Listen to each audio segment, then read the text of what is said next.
Hey everyone, welcome to part 2 of my e-file and nail bits videos. If you haven't watched the one about e-files yet, please go back and do that. And also just as a little note here as I'm moving through this Gel Nail Fundamentals 2.0 playlist, please start at the beginning of this playlist if you have not watched these videos before. The idea behind my Gel Nail Fundamentals playlist is that I am building up your knowledge and your skill base as we move into actual application and practical uses of all of the things that we're discussing. So I really want to make sure you guys follow along with me in sequence. I even have the little numbers on the video covers so you can make sure that you're following through. It is an episodial series, so please start with episode 1 if you have not actually watched any of these Gel Nail Fundamentals 2.0 videos. But without further ado, we're going to continue our discussion on nail bits. So last video I was talking about e-files and where e-files come from, and nail bits are the part that we use with our e-file, and I love e-filing. I am very passionate about it. So I'm going to show you guys with my finger that I left alone. I'm going to show you some practical applications and different types of nail bits that we commonly come across and some different do's and don'ts and info for you. So let's talk about, and before you guys ask, this guy is discontinued. I do have a similar bit binder on thenailhub.com if you're looking for an organizer for nail bits, but this one unfortunately is discontinued. We don't carry it anymore.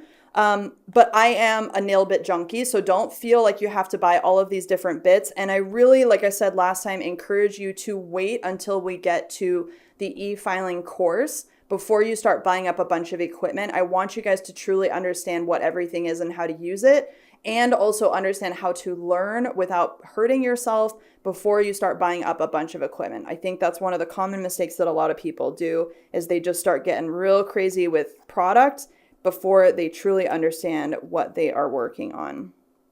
Okay, so let me grab just a few different types of bits here. And there's tons of different shapes. The challenging part about e-filing is that there's just so many different shapes and sizes of everything. But this is just going to be a high-level overview, and then you guys are going to get to see me use bits when we get into our practical applications of these. Okay, so let's start with our first group. So when we are talking about working on the actual nail plate and or skin, the bits that I usually recommend are diamond bits. Diamond bits are basically little particles that are electroplated onto a bit shank. So we start with a bit shank like this. We can create a different shape on the top, and then we can electroplate our grit, similar to when we were talking about grit on nail files. We actually use electrical current to bond the grit onto the nail bits. So nail bits, diamond nail bits are all going to look very similar. They do vary in quality, and they do vary also in grit, just like what we were talking about with nail files. So red, or even yellow, if you have something that's yellow, I don't have one that's yellow. Yellow is going to be extra fine. Red is going to be fine. Blue is going to be medium. And green, which I don't have a green diamond, but I'll show you a green band. Any green is going to be coarse, okay? And then sometimes there's extra coarse and things beyond that. But typically the ones you're going to run into are red or blue for diamond. Red or blue are the most common, and red is going to be fine. Blue is going to be medium. Fine, I usually recommend for very detailed work on skin, and fine also for sensitive skin, thin skin, things like that. Also, if you're a beginner, fine is a great place to start because it's going to be less coarse. It's going to be less likely to, you're going to be less likely to overdo it. Medium is a good all-purpose. I actually really like working with medium grit bits because for me, I can adjust the pressure I'm applying, and medium I feel is a really multi-purpose that I can use on the nail plate as well as on skin. Here's a perfect example. So this is going to be an extra fine diamond bit. You can also see, if I can zoom in a little bit more, how that grit varies. So you can see like this one looks more sparkly because you can see the actual grit particles. This one's kind of in between, and then this one is super smooth and super fine. So this one would be like something we would use for skin polishing at the very, very end of a manicure service. It's going to be smooth enough to actually just polish that delicate skin around the cuticle area. Fine is going to be like what we use for the nail plate, getting rid of cuticle, things like that. And again, also working on delicate skin. Medium is great for actually working on the nail plate. So you can use medium diamond bits for roughing up the surface of the nail plate before applying product, prepping the nail plate, all of that. As well as medium also works well on certain types of skin, less delicate skin, less sensitive skin. You can also use diamond bits for your feet, removing any dry, calloused areas. So diamond is definitely the bits I recommend for working on the natural nail plate and or working on skin. All right, let's talk about Corundum. Corundum is a material similar to pumice. You might come across these. These are also really good for working on skin. They are very similar to diamond bits. However, they have one disadvantage. They are a porous material. So just like pumice stones, they are porous and they are not able to be disinfected as thoroughly as a metal bit. So that's why I prefer metal, because I can properly clean them, disinfect them. I can even sterilize them in an autoclave. Corundum, because it has that porous material, it's not going to be as easy to make sure that you are properly cleaning your bits. So if you're using Corundum, I recommend just using it on yourself, or if you can find them cheap enough where you can dispose of them, that's also another option. I know a lot of people use these for clients, but I just personally don't recommend it because you're just not able to ensure that you're going to be able to get all of that out. And especially when we're talking about working on skin where we might cut somebody, we don't want to be introducing viruses. I mean, tuberculosis, HIV, other bloodborne illnesses are very, very serious. So we want to make sure that if we are using nail bits, that they are clean, completely disinfected, and we aren't possibly introducing viruses or bacteria onto other clients. All right, next up are going to be Carbide, and Carbide can come in a few different forms. So Carbide differs from diamond in that they actually have teeth, and the proper name for these teeth are flutes. So these flutes come in different types of arrangements. You can see this one is, you can see like it's kind of got these teeth here, and it's got a spiral type of shape to it. This one has kind of a V or crisscross type of cut to it. And then this one has kind of straight up and down like a Christmas tree. Now these are actually, these little Christmas tree flutes come out and are actually shaved to one side. So you'll see that they kind of angle to one side. So a lot of bits are meant for one directional filing, and that's why you'll often come across left-handed versus right-handed bits. But you can also find bits that are bidirectional. So we can actually find bits, like here's a couple examples. So we offer two bits that are bidirectional on the nail hub. One is our volcano and the other one is our typhoon. So these can actually be used in either direction. So if you're a lefty or a righty, these carbide bits will work for either of you. However, there are also bits where they are only one direction. So this bit is a perfect example. It will only work in forward, which means you would either have to work in forward as a lefty, which is a little bit awkward because it's backwards from how you would want to be filing.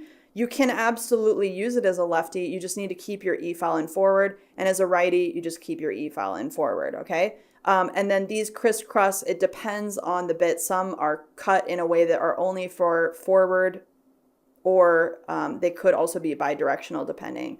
Carbide, unlike diamond, where diamond is really used for, like I said, diamond I always think of for maybe finish filing, like very, very refined finish filing, but mainly I use diamond bits for skin or natural nail plate.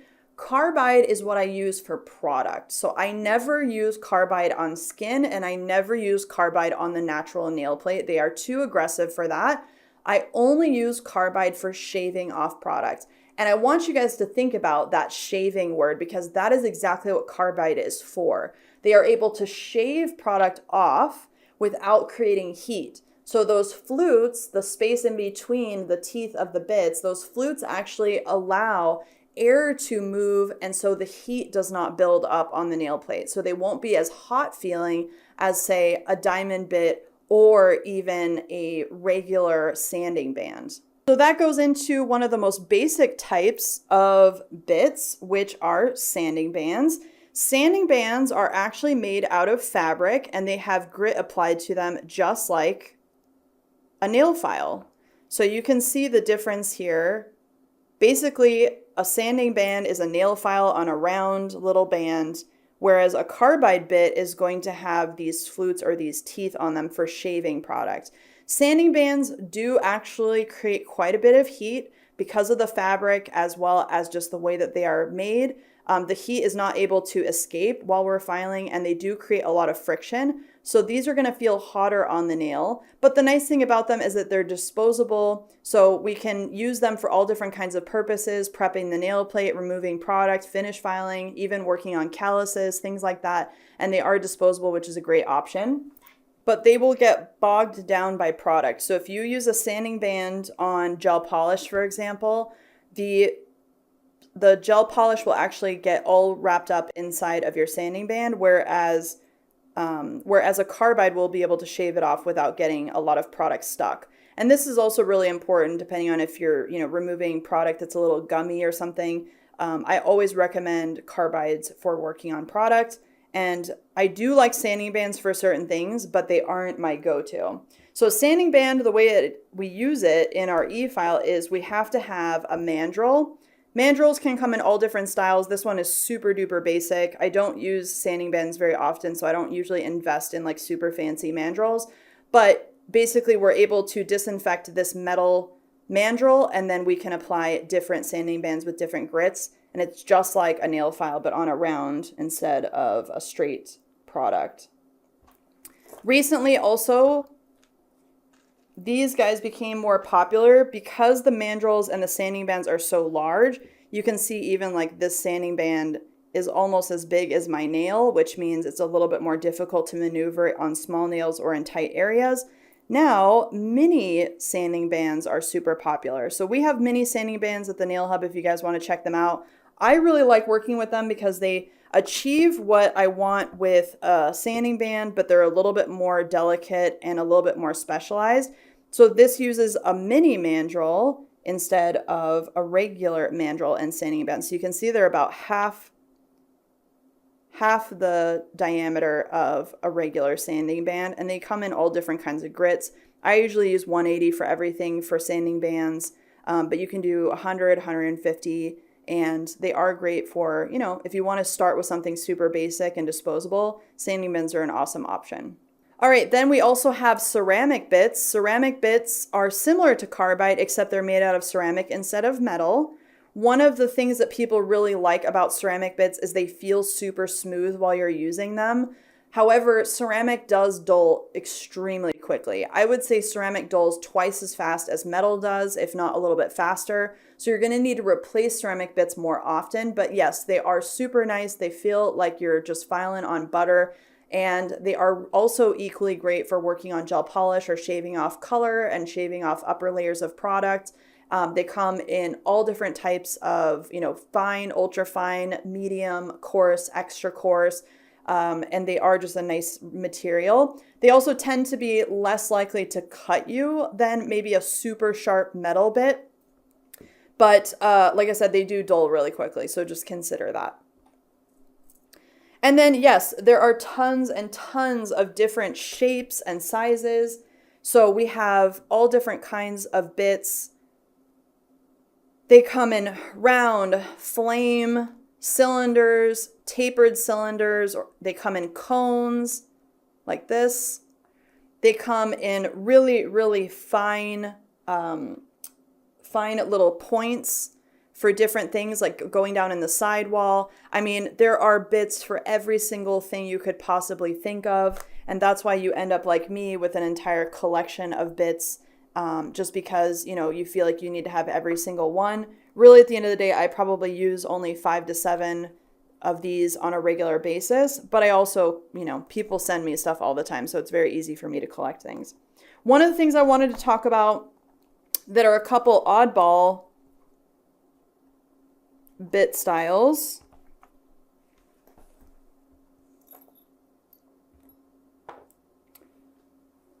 That you guys may not know what they're for.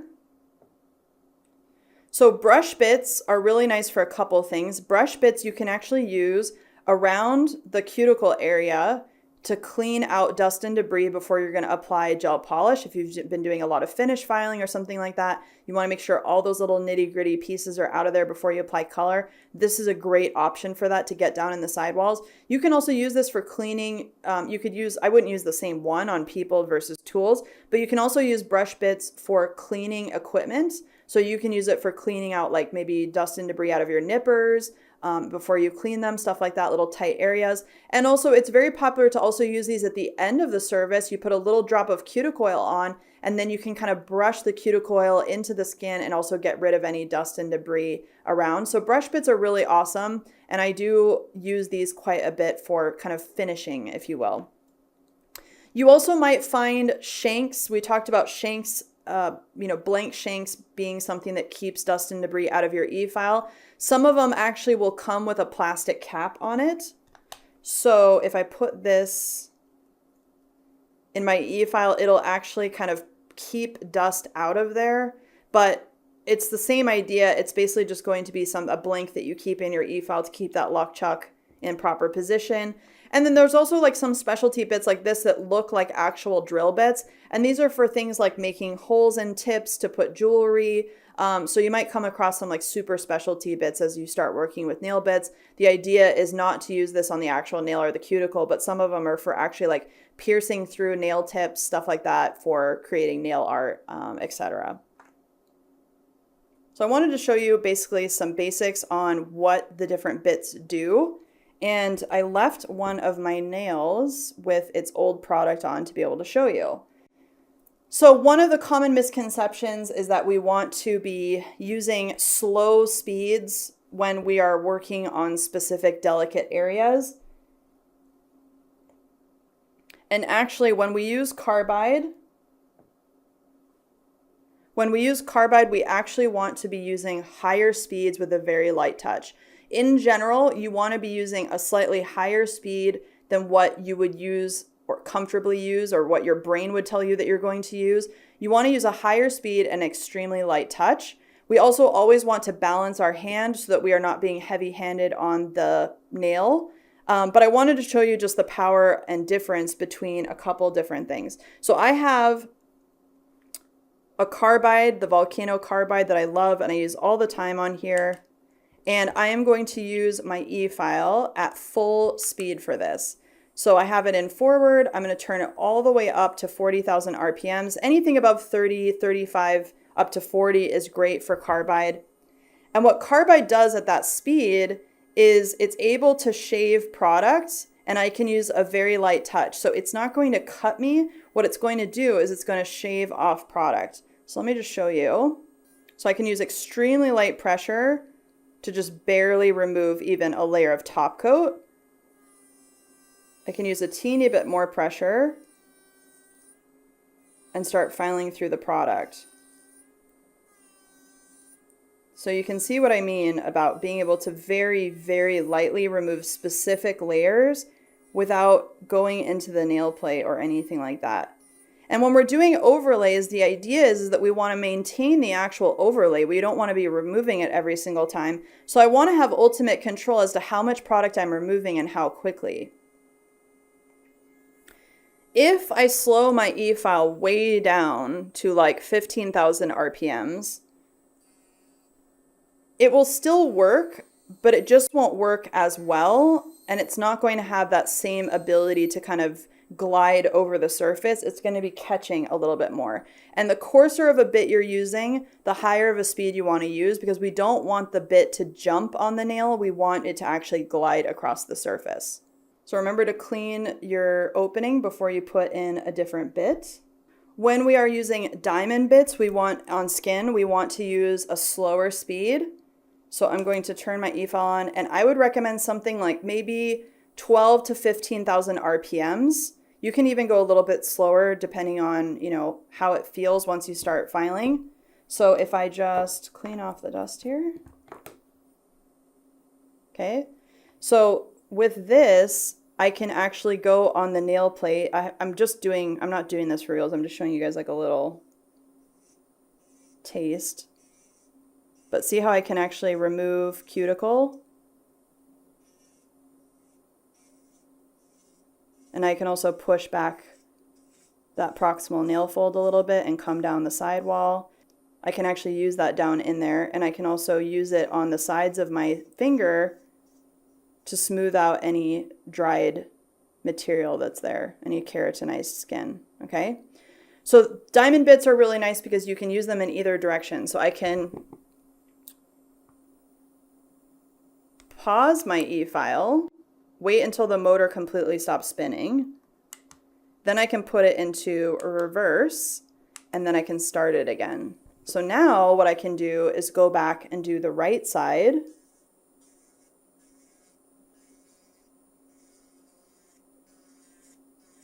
And so I always think about diamond being either the right side of my nail or the left side of my nail. And I'll walk you guys through how I do this with kind of just process efficiency as we get into our actual e-filing course. But I wanted to just kind of show you what these different bits do and what they're for.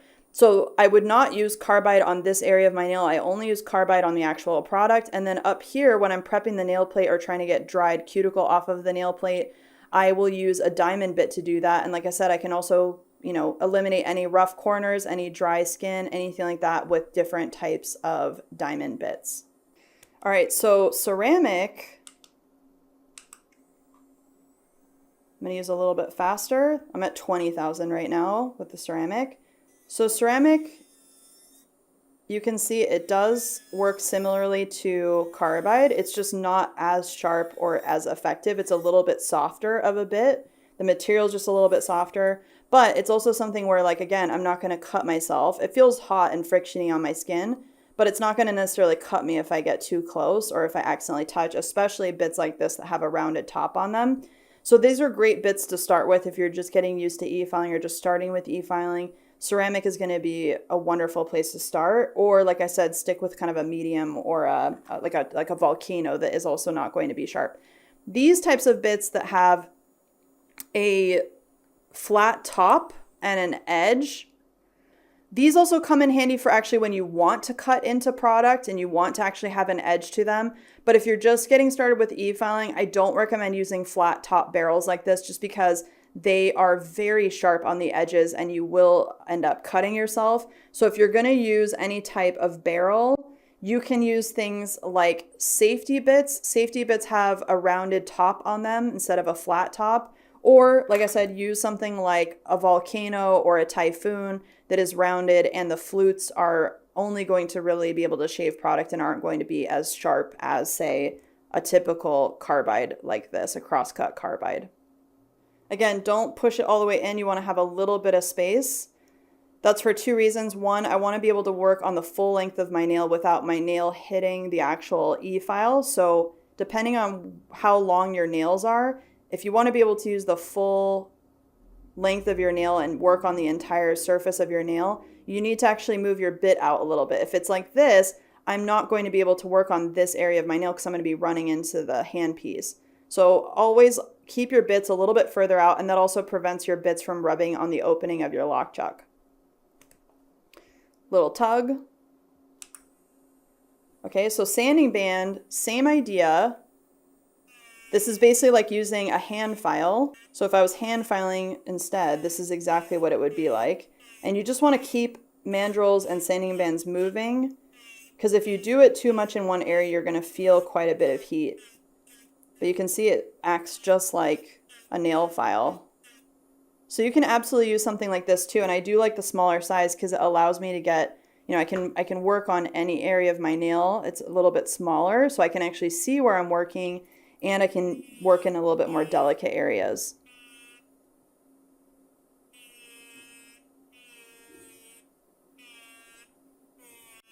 And sanding bands also are nice because they don't file as quickly as Carbide. So if you are finished filing and you want, to use this instead of a hand file, this allows you to kind of do that shaping without it shaving off big strips of product. Okay. And you can also prep the natural nail with this too. I can go around just like I would with a hand file. I'm going to slow this down just a little bit. I can go around like I would with a hand file, and I can actually prep the regrowth area with very light pressure and blend the old product.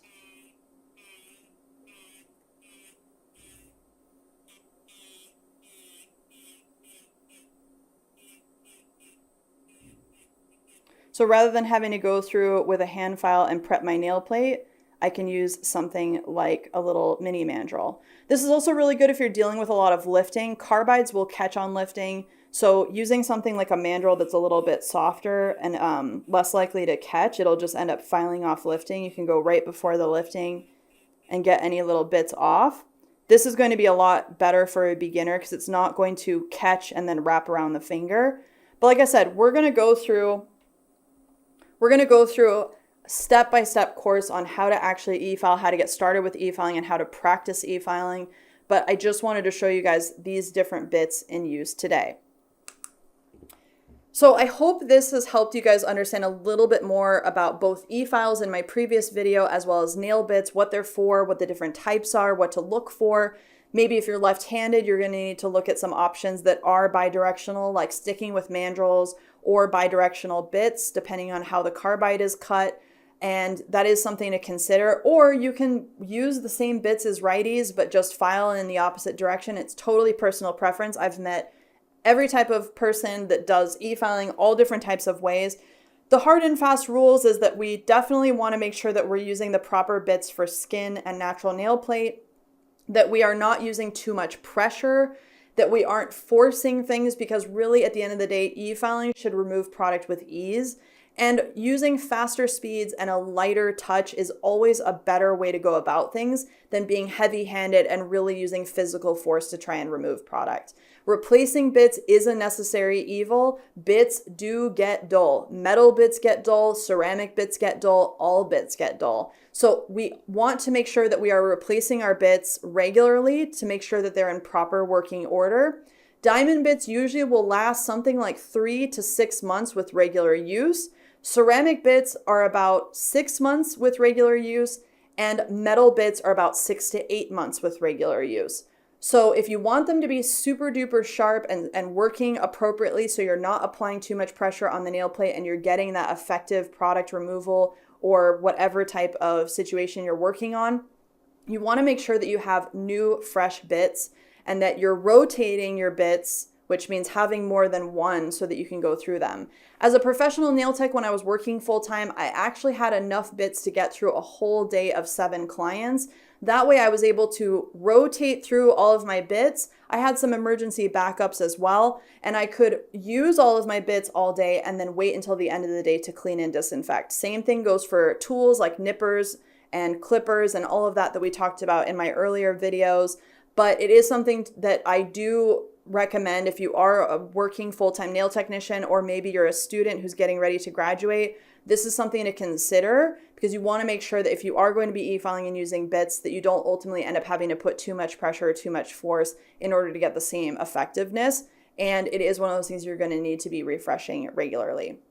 So I hope this helps, and it's a lot to really unpack when it comes to e-filing and bits. Don't expect it to be something that you're going to be good at or you're going to be an expert at right away. It takes a long time to, 1, get comfortable with e-filing, and 2, to really understand all the ins and outs of all of the equipment and all of the different things that go into e-filing. It is a more advanced piece of equipment, and the idea behind it is that if you are already really knowledgeable and comfortable with hand filing, then this is the natural next step to eliminate a lot of that wear and tear on your body. But that is why I really want you guys to not jump into e-filing if you're new to nail care. Stick with the basics first, and then you can always evolve into something more advanced like electric files and nail bits. All right, I'll see you guys in my next video. Bye.